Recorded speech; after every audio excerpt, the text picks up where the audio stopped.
ఫైనల్గా నేను వెయిట్ చేస్తున్న నా స్వామి దర్శనానికి అయితే మేము స్టార్ట్ అయిపోయాము. నైట్ రూమ్కి వెళ్ళి ఫ్రెష్ అయిపోయి స్టార్ట్ అయ్యామన్నమాట. ఇది మనకి స్వామివారి టెంపుల్కి వెళ్తున్నప్పుడు సైడ్ కనిపించే షాప్స్. మేము షాపింగ్ సెకండ్ డే చేసాము తిరుపతిలో. మా మొత్తం బ్యాచ్ మీకు వీడియోలో కనిపిస్తుంది. 10 మెంబర్స్ వెళ్ళాము. యాక్చువల్గా మాకు దర్శనం టైం టికెట్ మీద 10 ఉంది. బట్ మేము వెళ్ళింది కొంచెం క్లైమేట్ సరిగ్గా లేదనమాట. తుఫాన్ టైంలో వెళ్ళాము కాబట్టి జనం తక్కువ ఉన్నారు. అందుకని 6కే మేము లోపలికి వెళ్ళిపోతామని చెప్పి స్టార్ట్ అయిపోయాము. వెళ్ళాం కానీ మాకు టెన్షన్ ఉందన్నమాట. అసలు ఎలా చేస్తారా, లేదా టికెట్ టైం 10 ఉంది కదా అని ఆపేస్తారా అన్న గోవింద్ తలుచుకుంటానే ఉన్నాము దారంతా.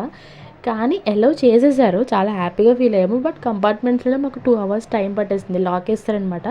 దర్శనం ఎప్పుడైంది తెలుసా? 10కి అయింది ఆయన చెప్పిన టైంకి. ఈటింగ్ ఈజ్ వర్త్ అంటారు కదా, దీనికోసం. శ్రీ వెంకట నివాసాయ శ్రీనివాసాయ మంగళం.